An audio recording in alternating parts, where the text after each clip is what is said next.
So hello and welcome to tonight's webinar, Tools for Improving IEP Team Collaboration. My name is Ann Wilson and I coordinate our ADR project at Peak Parent Center, and I'm also the parent of a student with an IEP.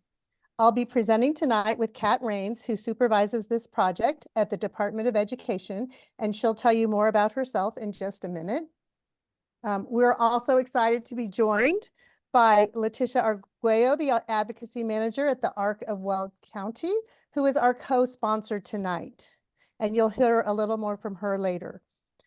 Before we get started, I'd like to go over a few items to help you participate in today's webinar. Please remain muted during the presentation. If you have questions or comments, please put them in the chat. We're not able to answer questions specific to your personal situation in the webinar. However, one-to-one support is available through Peak and CDE, and we'll provide information about that later. To view the live transcript, click the CC button at the bottom of your screen. This session is being recorded and will be posted to our website for viewing later. Peak Parent Center is Colorado's Parent Training and Information Center. If you don't know, the Office of Special Education Programs designates at least one in each state to support families navigating the process of special education. Peak partners with CDE's Alternative Dispute Resolution Project to help families and educators learn more about facilitation and facilitative skills. This project is intended to support communication and the early resolution of disagreements. We acknowledge that there are conflicts where the dispute resolution processes provided under IDEA are needed. Peak Parent Center is a training and information center and does not provide any legal advice, and this webinar is for informational purposes only. And I just want to add that Peak participates in this partnership with CDE to bring family perspective to the project. I find it a really helpful project to work on as a parent, because in my experience as a parent, I often experience a lot of stress, exhaustion, and frustration, and working with these tools can really help me stay grounded in what I'm trying to accomplish for my student, who's now a young adult. And Kat, I'll let you say a little bit about yourself. Hi, thanks everybody for joining us tonight. My name is Catherine Rains. As Ann said, I work for the Colorado Department of Education. My job there is that I supervise what we call dispute prevention and assisted resolution options for the Office of Special Education. And what that is everything from family engagement, which we will talk about a little bit later on, through special education facilitation, and then the mediation option that is part of parents' procedural safeguards. And thanks again for spending your dinner time with us. All right, and with that, we'll get started in our content. I'm having a little bit of technical issues with my Zoom, but hopefully that will pass. Okay. I want to start. This is a link for a Google folder. You can use the QR code. I'm also going to try and put the link in the chat. And in that folder, you will have a copy of the slides that we're using. And then the tools that we'll be presenting tonight are in that folder, and they're in the order of which we'll talk about them in the session. Our objectives tonight, we're going to learn a little bit about our alternative dispute resolution and special education meeting facilitation. We'll identify tools to support communication.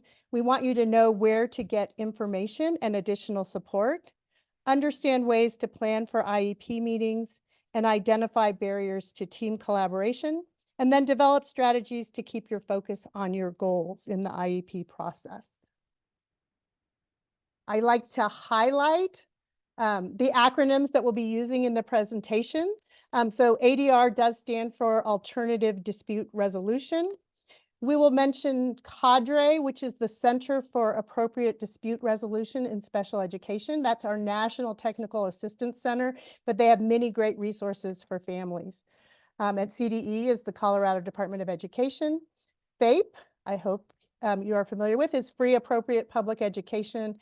IDEA, some people say IDEA, the Individuals with Disabilities Education Act, and your IEP, the Individualized Education Program. And with that, I will kick it over to Kat.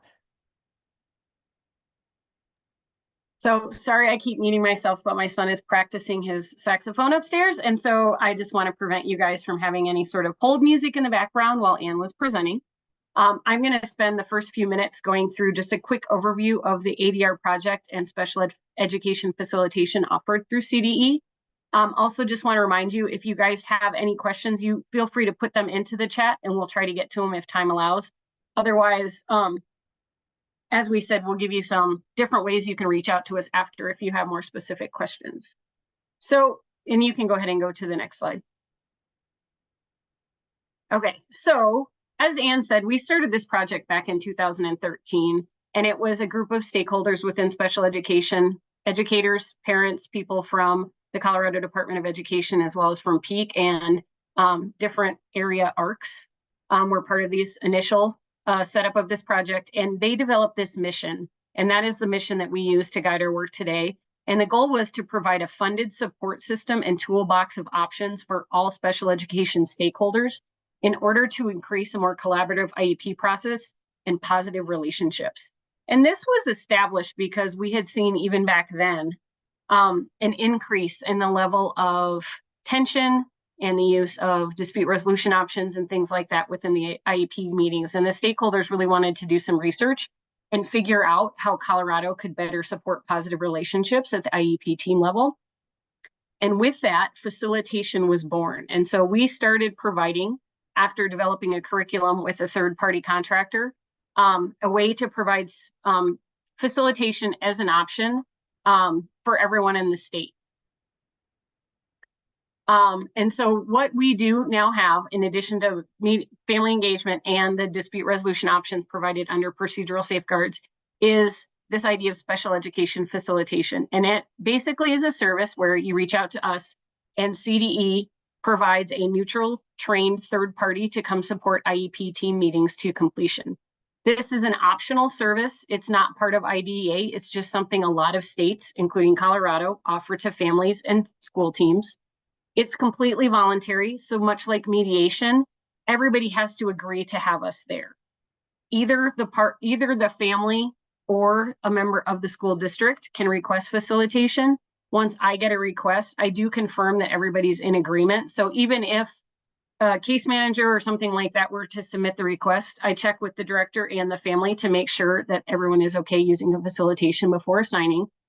And really the goal is to use this neutral third party to run and support the IEP team meeting process to promote effective communication and encourage and allow for every single member of that special education team, parent, gen ed teacher, case manager, all the service providers, to be able to participate meaningfully, to get questions asked and answered, and to feel heard. We have developed this system so that it's no cost to any parent or school, and that is the cost of the facilitator itself. We do not cover the costs associated with anything else in case advocates are there or anything like that, but we do provide the facilitators, and they are on staff at the Colorado Department of Education. And it is also available for any type of special education meeting under IDEA. A lot of times, some of the states only cover the actual annual IEP meeting. We will facilitate evaluation and eligibility meetings, manifestation meetings, additional meetings just to discuss sort of issues as they come up and all of that sort of stuff. So feel free to reach out to us for any of the types of meetings that are covered under IDEA, not just the annual IEP.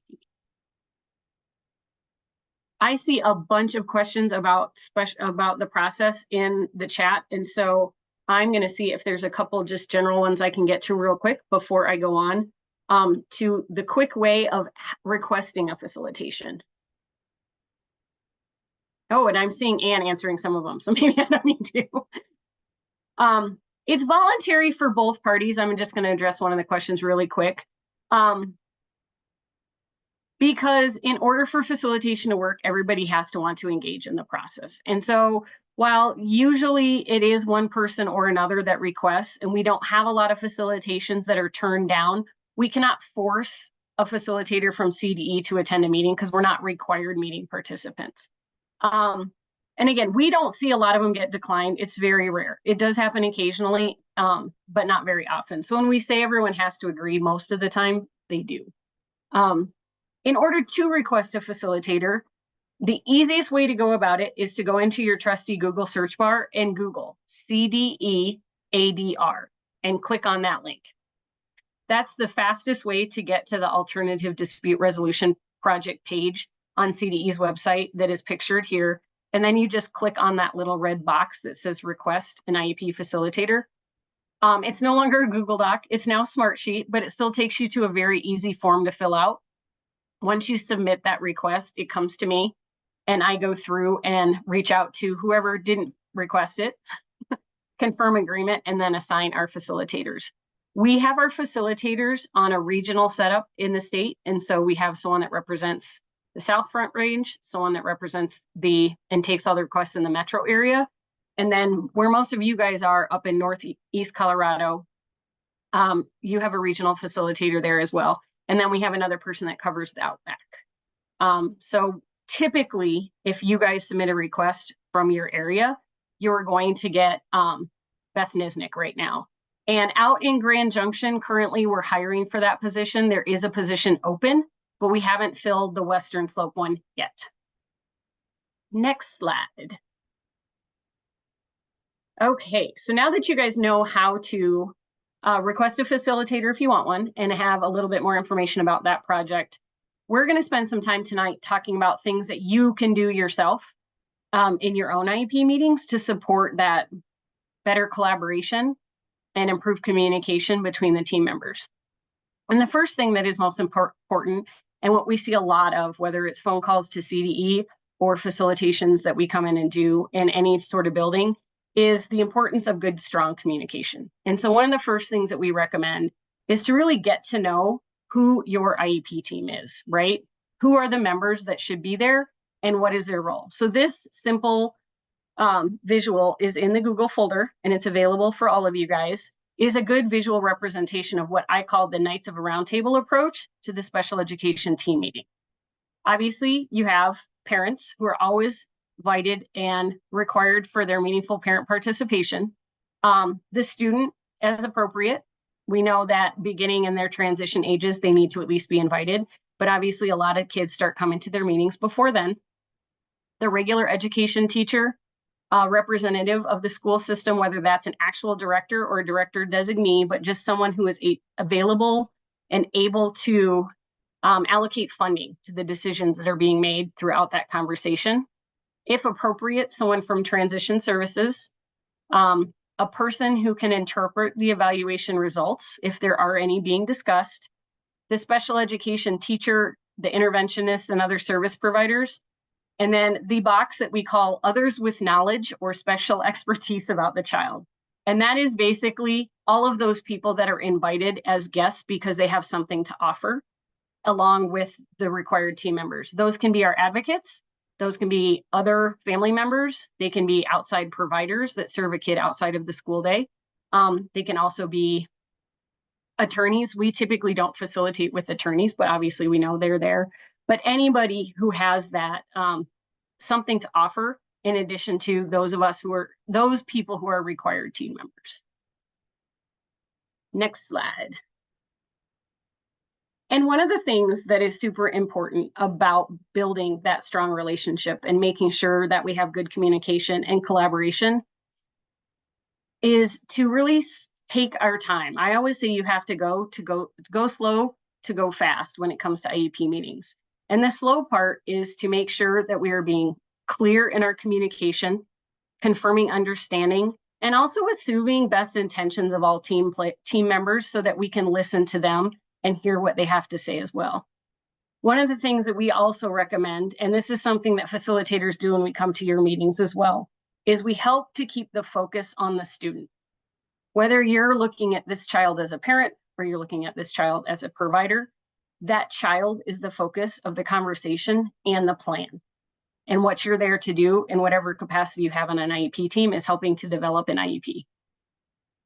We also know that when we focus on the student and what the student needs and where that student is, we spend more of our time talking about the positive things and less time focusing on the disagreements between the adults in the room.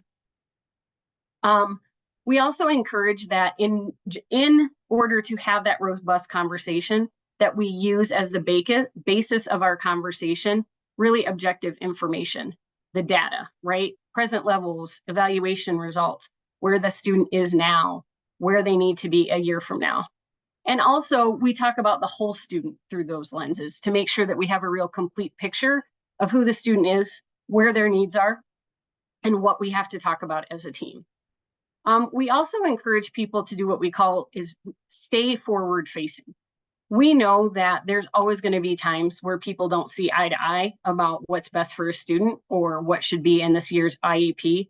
We also know that when we keep our focus on the year ahead to get to that end of the road and those transitions down the road, we also stay more focused on the student and what that student needs and less time looking at who was right and wrong in the past and sort of getting stuck in our past concerns. And then the other thing that we have listed down there is the website that Anne mentioned earlier. Cadre has an amazing program on their website called Steps for Success. And it's a really helpful resource for parents to support learning different strategies and ways to communicate more effectively with your schools, with your kiddos' IEP team and the school in general. Because obviously we know the IEP team is not the only people that work with your student throughout the day, and they don't make up your child's entire school interactions. It's just one group of people among the many. But this Steps for Success, correct me if I'm wrong, Anne, but I do believe it's a combination of videos and different resources and things that families can utilize. That is another training. So if you go to the Cadre site, this is if you want to go more in depth and watch videos and work through it. And I can't think of what the name is right now, but if you go under family resources, they have a lot and they have them translated into a lot of language. But this is a shorter, I think, 4-page resource that just gives you some tips for communicating with the school to most effectively get to where you're trying to go.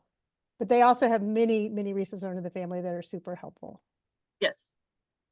They also have more information about facilitation and all of the other dispute resolution options if any of you become a convert after this 1-hour session like me and just have to go look up more stuff.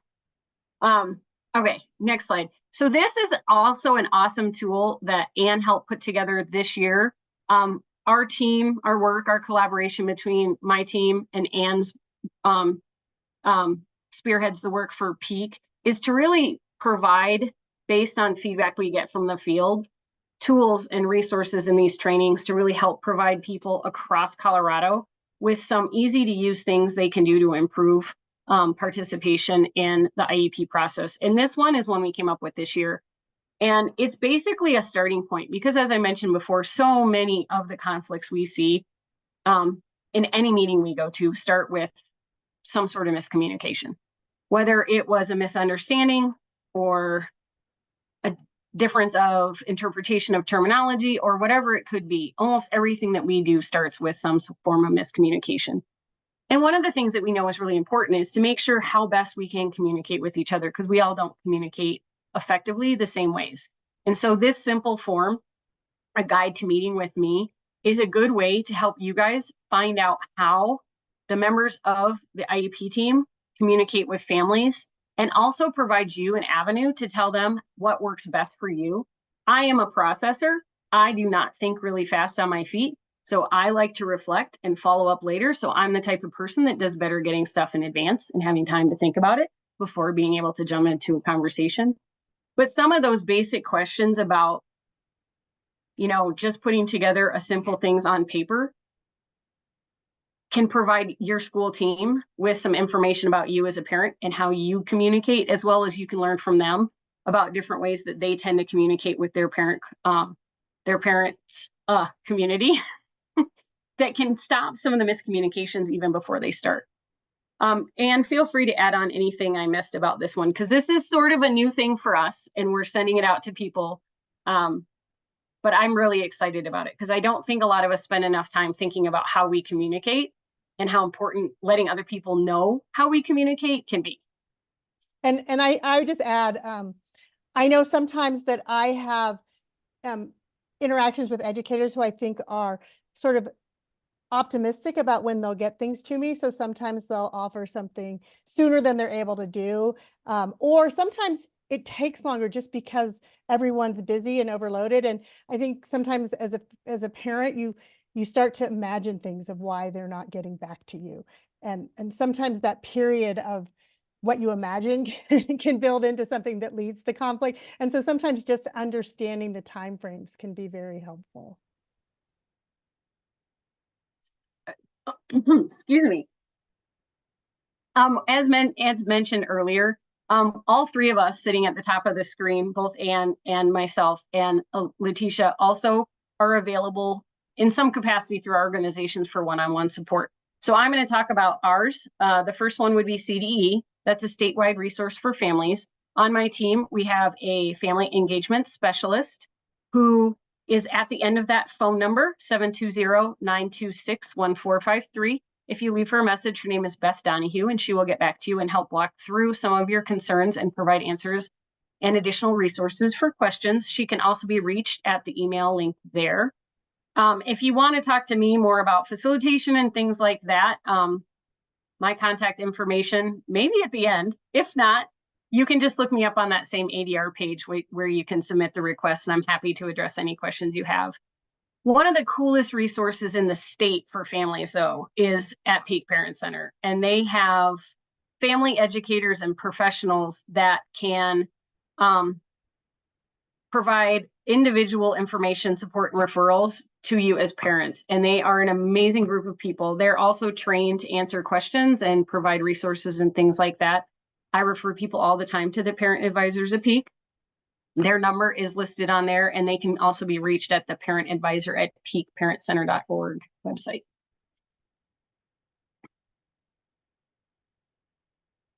And then I'm going to turn it over to you, Letitia, to Thank you. So the ARC of Weld County, as well as our sister chapters throughout the state of Colorado, offer no fee, so absolutely free of charge, individual advocacy services. So we can be a partner in creating parent agendas, attending those meetings, ensuring follow-up and follow-through, that type of thing. We also offer community outreach programs and systems advocacy, all for free of charge. I will put in the box, but to find your local ARC chapter, if you're not in a Weld County resident, you can visit the arcofco.org, and I'll again put that website in the chat box. And you're welcome, if you're not interested in us opening up a full-on advocacy case, just to call in, troubleshoot situations, get advice, and again, all for free of charge.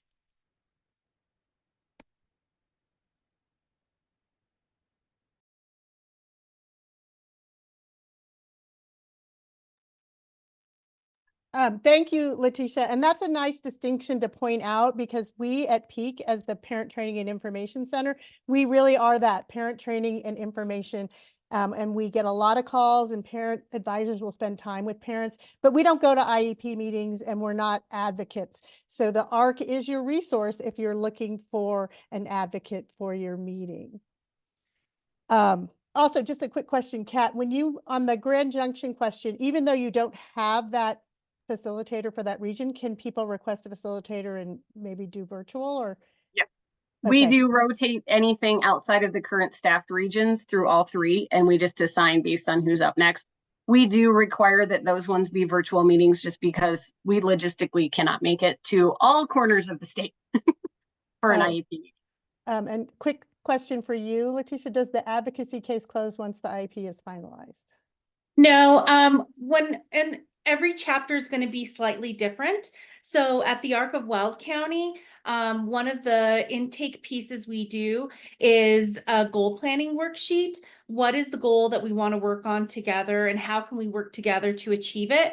And sometimes not everything is stabilized after one meeting, right? It takes a little follow-up and checking in. We will close the case when both parties feel that things are stable, knowing that they can continue to be part of our ARC family and that community outreach we do, and also knowing that they're welcome to call back if another concern or issue were to arise. So it's certainly not a one meeting and done. Thank you. Okay, and now I'm going to talk about planning for your IEP meeting. This is something I feel like through the process of having a child go through the IEP process. I've really grown up as a parent alongside them, and I really came in from early intervention where you get a lot of support, not really having a clue what was going to happen next, and sort of showing up and expecting people to tell me things and kind of doing what they told me. And so I look back and wish I had been more proactive from the start, but I've definitely learned a lot along the way. So I want to start just kind of a reminder of what the purpose of, or what FAPE strives to do. Again, it's a free, appropriate public education, which isn't going to be what everything we want for our child. So we have to keep that in mind. We want an IEP that's designed to provide individualized instruction with sufficient supports and services for the student to receive educational benefit. And that idea of educational benefit comes from the Supreme Court interpretation of the law. The law doesn't change, but the Supreme Court interprets it.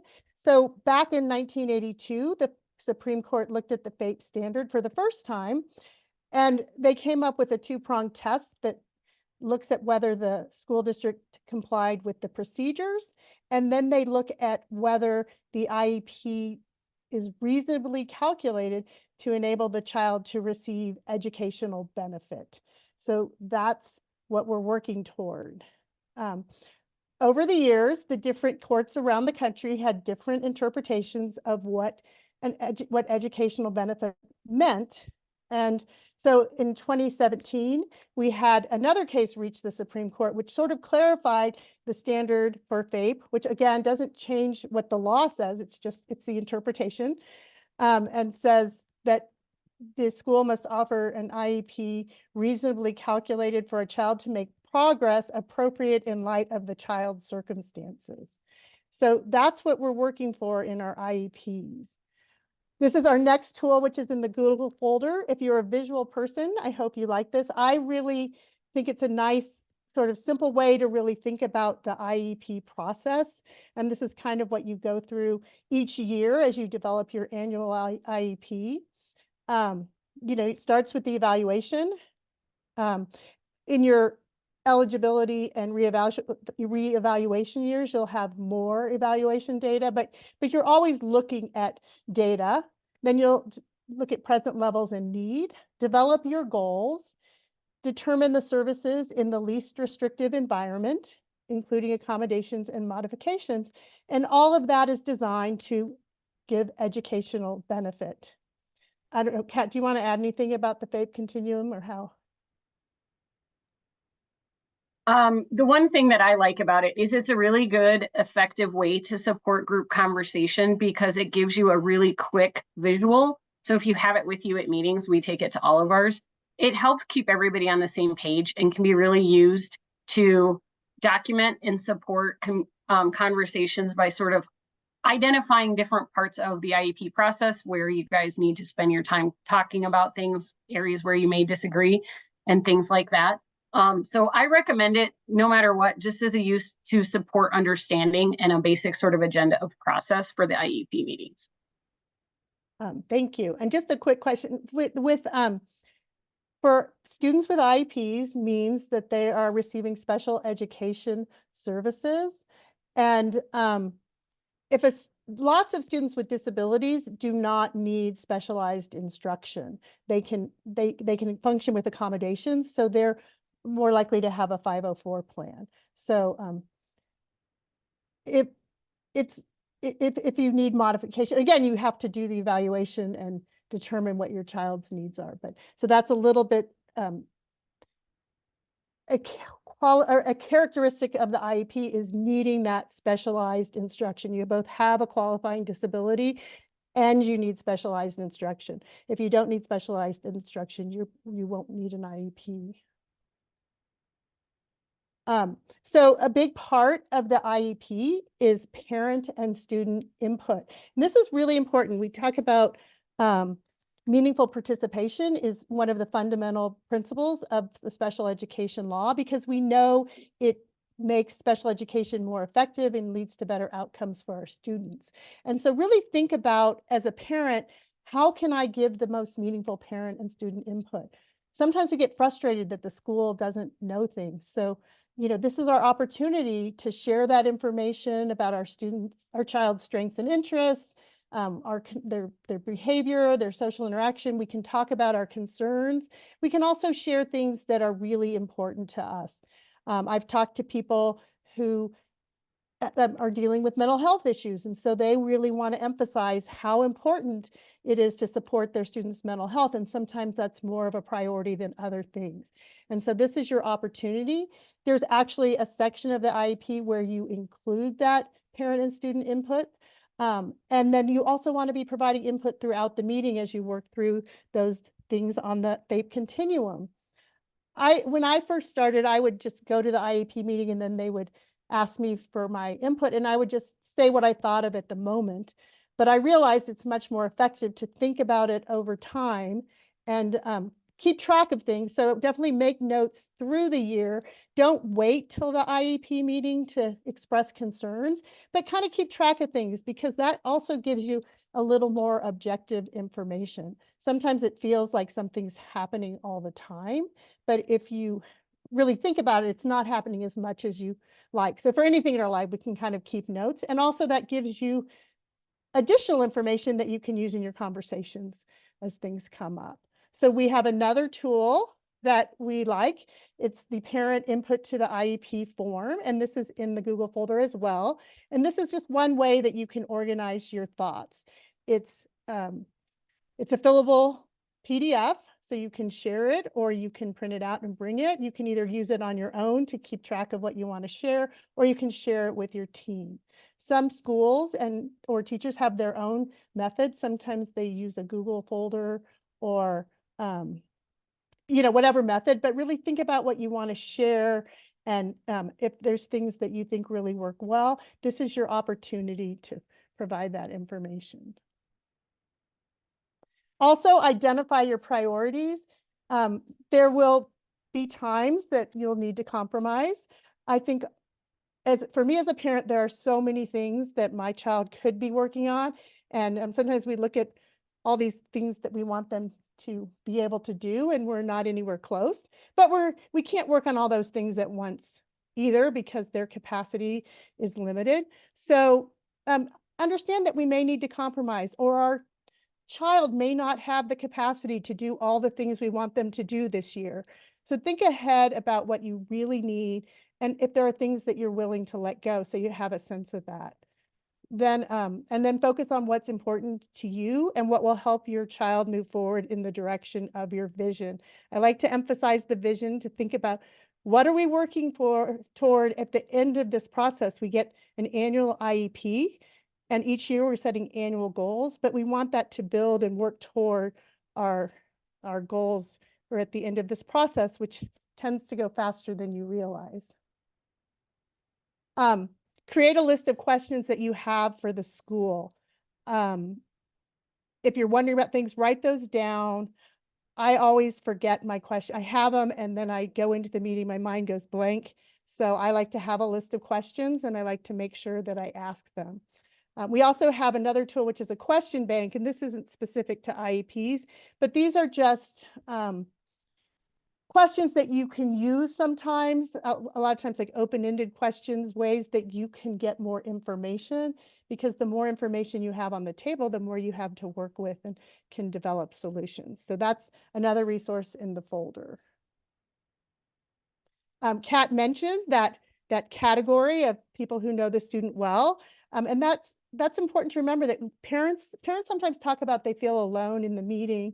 So remember that you can invite someone to come to the meeting with you. It can be a friend, a relative, could be a service provider who works with your student a lot. This is also where you would bring an advocate or an attorney if that's who you're going to bring. Do let the school know who will be attending the meeting so that they can prepare the attendance list. In Colorado, we sign the attendance list. We don't sign the IEP.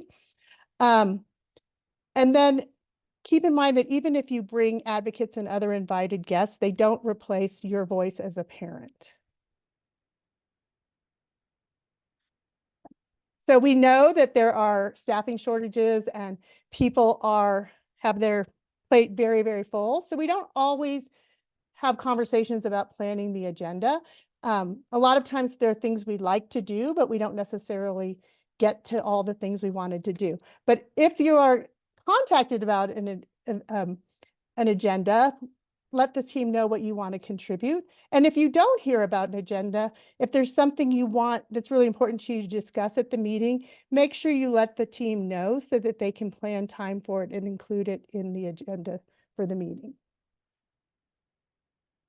And I think now I'm going to kick it back to Kat to talk about what gets in the way. Yes. So as I mentioned in the beginning, one of the things that is always part of every meeting that I have facilitated in the 6 years I've been doing this work has had something to do with communication. But one of the other things that we spend a lot of time talking about and things that facilitators work to help teams develop ways and strategies to work through are this idea of the identifying the difference between, oh, next slide. Sorry, I'm not driving the chip. So I changed my slide, but you guys can't tell. Is this idea of identifying positions and interests with our team members when we're having an IEP meeting or any conversation about our students. And so basically the first thing we need to do, first is to identify the 3 different components of this conversation, right? So the first is the issue. And the issue is the identifiable or concrete question that you need to address. What are you guys talking about? That's it. What is the issue that you're talking about? It could be a goal. It could be accommodations. It could be a specific service. It could be ESY. It could be a number of different things that we talk about at any given IEP meeting. The position is where any particular person says they stand on an issue. It's what they say they want. And it's really important that we differentiate this whole what the position versus the interest, because the position can come across as a demand or a bottom line or an ultimatum or a threat. Frequently I say it's the hill they're saying they're going to die on, right? It's the I am not leaving this meeting without. That is your position. But the really interesting part and the most important part of these kinds of disagreements and how to work through them isn't necessarily what a person demands or says they want. It's why they want it. It's what's underneath. It's what's below the iceberg level of the water. And it's their interest. And it's what motivates that person to make that ultimatum or make that demand. It is what is the underlying concern, desire, expected result, or anything like that, that the person expects to get from the demand. And it's the why. And if you can work throughout your meetings to talk with each other based on the whys, the interests, and not the positions, it's so much easier to work through areas of disagreement on your team. Next slide. So I kind of already did this once. Anne knows this. Now you guys do too. I always talk ahead of my slides. I'm not very good at that part. But again, just to reiterate, the position is what you want to happen, right? That's what a position is. And it's the surface statement that we make when we say what we want to happen. And the example we're going to use, and it's one that we can walk through pretty easily because we all have sort of either been in a meeting or know someone who has a student who has one or whatever it is. But we're going to use the example of wanting a one-on-one paraprofessional to support your student at school. And we use it because it's pretty easy to talk about and it's a pretty clear cut demand. So that is the demand. I want a one-on-one paraprofessional for my student. But when I come in to facilitate that conversation, what I really want to know is why. What is it that that one-on-one paraprofessional is going to do to support your student? What is that outcome that you're hoping to achieve? So when I talk to people, what I really try to get to is the underlying question or the underlying motivation behind the statement. Examples that we have had come up in our meetings as to the why include they want their child to participate more in the general education environment. And they think by having a one-on-one paraprofessional that they will spend more time participating in the general education environment. So once we know the why, it's a lot easier to work together as a team to come up to consensus about what might work best for that student at school. It also is the way people can generate new ideas and new ways to support a student, because once you're working with the whys and not talking about the demands or the positions, you're really focusing more on how to get the student to the next level, to that end, that end goal at the end of the year, and also aligning your conversation to that future vision, right, of that student. So for example, if you're talking to a parent, or if you are a parent and you're asking for a one-on-one paraprofessional, and your why turns out to be, I would like to make sure that my child is participating more in the general education environment, then once you have that why out on the table, you can think about, in addition to adult support, what are other ways that we could support the student in the general education environment, rather than just having that adult sit next to them. I mean, when I have had this come up in actual meetings, one of the things that we have learned is that sometimes that demand is probably not the best way to produce that underlying interest or that result the parent is looking for. And so maybe it's peer buddies or other sorts of things that can be used in addition to or in lieu of that adult support. Once you get to the why, you can have that conversation.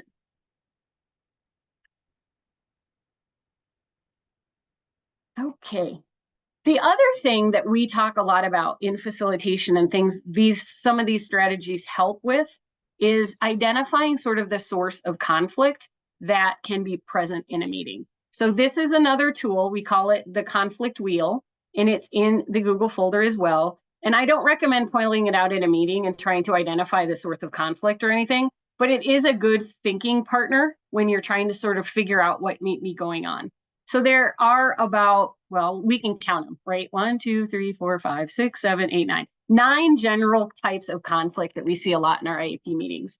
I will say anytime I am involved, by the time I get there, there's communication and emotions are already part of what's going on, right? Because I typically don't show up until things have gotten a little bit past just some differences and sort of risen up much more to a level of maybe a conflict or a full-on disagreement. But the other thing that's really important is if you can figure out the primary source of conflict, whether it's a structural conversation, those would be ones where the conflict's about limited resources and limited time in a school day, right? Those sorts of things you have to try to work around. Or if it's a data is the primary source of conflict, where people don't have the same understanding of the information they're talking about, or they disagree fundamentally with the data being shared. Those sorts of understanding what the primary source of conflict is in a meeting can be super helpful to getting to those whys, to having those more student-focused conversations. So we're going to go through some of the definitions of our 9 categories. The first one is really easy. We talked about that, and that's emotions. And a lot of times those are going to come into our conflicts because we're talking about kiddos here, and there are kiddos, right? And so no matter what, emotion is going to play a part in the conflicts that we have when we're talking about our kids. It also can also be used as a source of power, and it also controls our behavior sometimes. When we get super emotional, whether it's angry or sad or whatever, it can make us say and do things that we don't normally do, right? Power is a interesting conflict when it comes to special education because it exists and can be perceived throughout the IEP process, right? As a parent, when I come into that meeting and I'm there to talk about my student, the power is that I'm coming into that school and there's a bunch of them and there's just me. Now, there's other times when the power perception and balance shifts to other, between other members of the team. But either way, it can really obscure the roots of the conflict. But it is important to understand how these IEPs meetings can be perceived and power plays a right in order to resolve conflict. Next, communication. We already talked a lot about that one, and I would say no matter what, that's going to be part of it, but it may not be the primary source of the conflict. Okay, culture. Culture impacts our meetings in a lot of ways because it's part of the special education structure, educational environments, families, backgrounds. Culture is so much bigger than a lot of what we talk about in our meetings. It comes across in the way we communicate, the types of words we use, our comfort level in educational environments. It can include our beliefs, our backgrounds, our traditions, our understandings and our fears around disability, and also really impact how we show up and what we think is appropriate and how we behave in meetings. Typically, we say that culture and values are not things you're going to change, So when you have cultural and value conflicts, it's more like just acknowledging that those differences are there and engaging in conversations that support those differences, because you're not going to change them, but you can work with them. History comes up in all of our meetings as well, because all of us has our own past history with education. And a lot of us, because we know that a lot of disabilities that we see in our students are coming from us as parents. Like I have a student who has ADHD, I have ADHD. You know, obviously we all have a different type of history with this, but history can provide a lot of, I guess, momentum for developing conflicts, especially if we don't talk about how that could be impacting the situation. The other thing that can impact our meetings with regards to history is every single other IEP meeting we've had for our student impacts the next one we're going to attend. So if we've had a bad one in the past, we have that feeling with us when we go into the next one, right? So make sure that you don't negate history, even though we're there to talk about the future. Our history with these processes can play an important part in these conversations. And then personality. I'll say this, some people just don't get along, right? And they don't mesh well together. And so when personalities clash, that can definitely impact or exacerbate disagreements we may have when we're having IEP meetings for our students. Okay, I think this is the last slide. So structure, as I already mentioned, is those conflicts. There really are the ones about the fact that we are talking about a finite system, right? There are limited hours in a day, limited hours in a school day, limited dollars, limited teachers, all of those sorts of structural things, as well as the legal requirements and restrictions of IDEA, and all of those other things that play a piece of these conversations that we can't necessarily change, but have to work within and work around. Values also is another one that you can't change, but you can work around or work with, because we all come with our own set of values about things, and we're not going to change those about another person or ourselves probably, but they can show up, especially once a conflict has already started. And then data is one of the ones that I think if we spent more time talking about the data and making sure that we as parents and as professionals have the same understanding of the information that we're looking at, could go a long way to prevent some of the misunderstandings that we see so often in our meetings. We do have some examples. Do you want to go through those or just skip through? Like just sort of relating statements to primary sources of conflict. We can do some of those, because I think sometimes our mental picture of what they are is not necessarily what we see in an IEP meeting. So an example for emotions, my daughter needs a one-on-one paraprofessional so she can stay in the regular classroom with her friends, right? That's a parent who, you know, is having an emotional hope for her student. Power, this is a stereotypical one, but definitely a good example. I'm a principal, I'm in charge of student safety. Don't bring back the student until we can be sure it's safe. Right? History, you don't care about my child. It was the same way when I was sent to this high school. No one respects the students, right? That's that parents remembering their own education. Next one. Structure, the high school is on a block schedule and there is not enough time for your child to retake the 2 classes he failed before graduation. I actually had this one. I may have written this one when we developed this training. And we ended up having a very, very, very, very creative conversation to get this kiddo back on track. Values, we expect parents to do their part, like helping their kids with their homework, getting kids to bed on time, responding to phone calls, etc. Your child would be more successful if you followed through at home. Okay, that's a very good example of something that you'll have to work around, right? Because really, we're not there in these meetings to judge other people's values. We're there to support a student. And then data. How can you say my son is making progress? He is getting further and further behind his peers. And that is a very typical statement I see when we don't go slow enough to make sure that everybody on the special ed team understands the data the same way. And we're going to get to some more tools. I think Anne's going to do some of those. Maybe I am later on. That can help with that specific one. So. And now it's Anne's okay. We're going to talk about, you know, Kat just mentioned emotions, and that's a big part of it. And especially for parents, can be hard to keep our cool and focus on our priorities. Sometimes someone will say something and we can kind of get distracted by that and turn our focus to that. So stick to your agenda. Remember when we talked about priorities for the meeting, because our goal is to get the best IEP we can within the constraints of the system. And so we want to keep our focus on our child and the priorities for the meeting. So those notes and lists of questions that you bring those can kind of keep you on track with what you want to bring up and what you want to ask. Try not to react to statements that are upsetting, which I know is very hard. So, but we'll talk about some things you can do in thinking about how you say things and how you respond.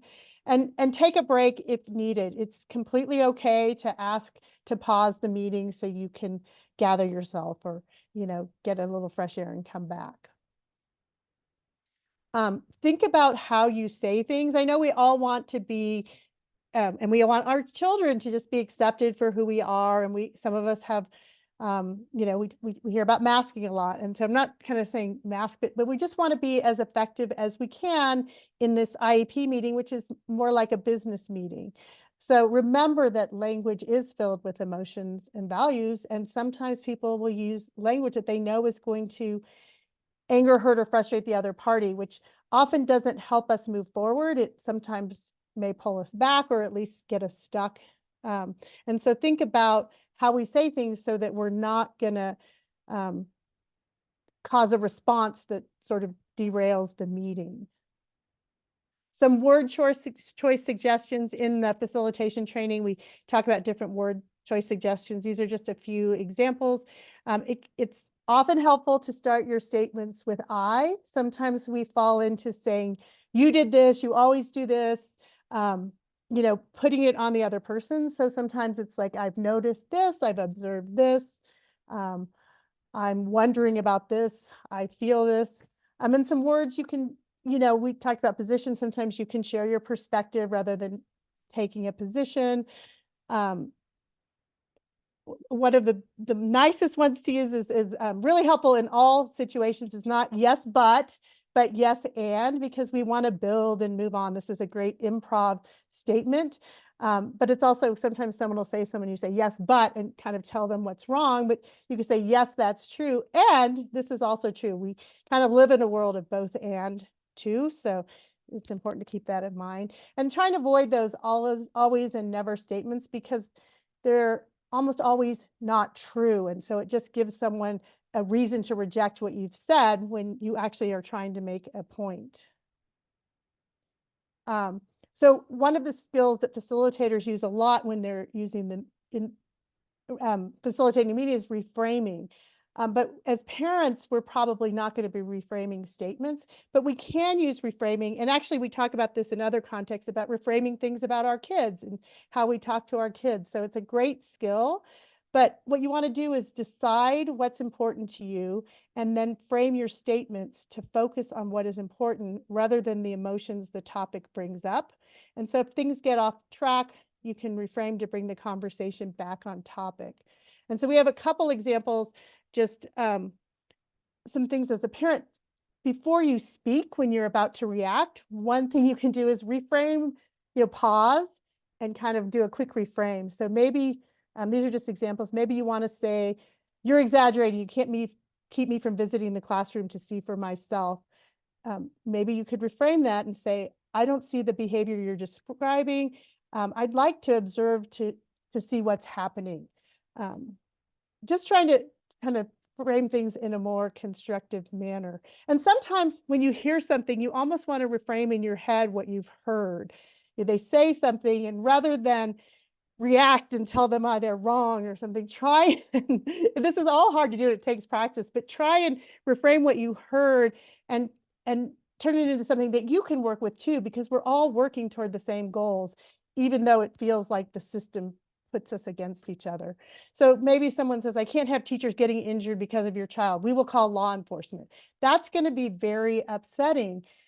But we don't want to get distracted and being upsetting about that and then get into discussion about what you should say and what you shouldn't say. We're still trying to work through how we're going to keep things in schools. And these are just examples. You could say, any sort of thing, but, maybe you want to say safety is important, and then, continue to express what you want to work toward, or schools should be safe. And we have a resource in the Google folder that's just some more reframing examples, and then you can on your own kind of think of the things that are really bothering you and how you might say them in a way that's more likely to get you what you need. And we just have, I think this is just a couple of other tools, and then we'll wrap up, and hopefully we can get to some questions, because I see we have a lot.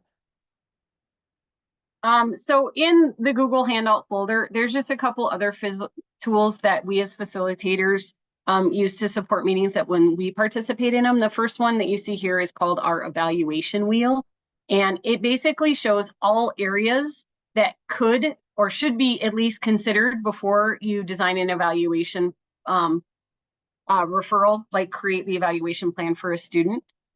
It's a really good planning tool and a really good visual to support understanding, whether you're new to special education or you're helping families who are new into this process, or you just want to make sure that the team for your student has considered all areas that could be of suspect when trying to determine what the disability may be and what may be impacting the student.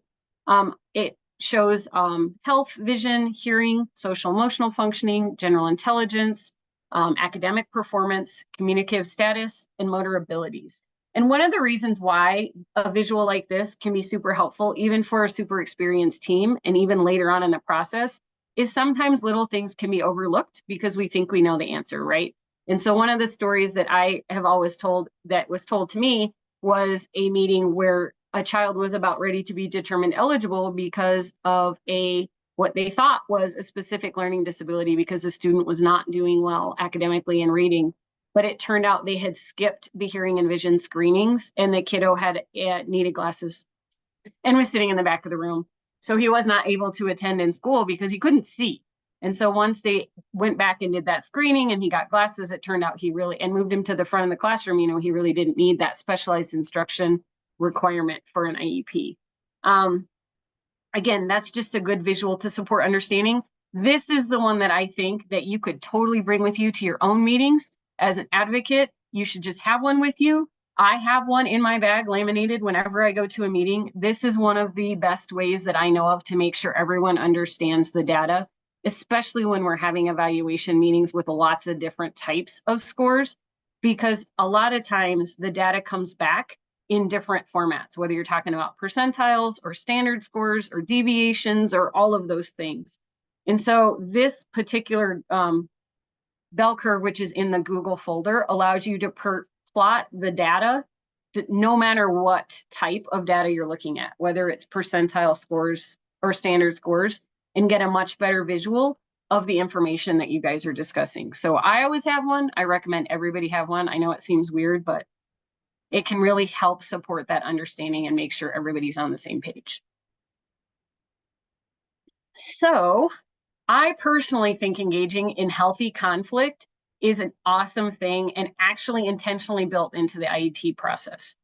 If you engage it in conversations where everyone isn't seeing eye to eye in a healthy way, it can actually help the IEP team learn more about each other and develop a stronger working relationship. It also helps come up with some of the most creative solutions I've ever seen for students.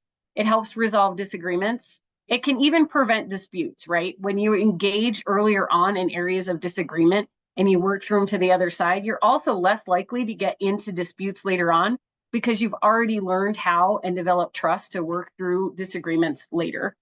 And in the long run, it ends up in more durable, stronger outcomes for our students.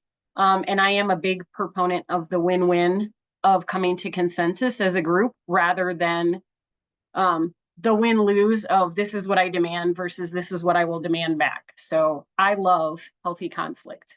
I'm weird that way. And then I'm just going to quickly go over the last 2 slides, and then we'll stop the recording and hopefully do some questions. These are just some links. You'll find these on the slides, just some links to some of the resources we mentioned, including the CDE's website has a lot of information on facilitation.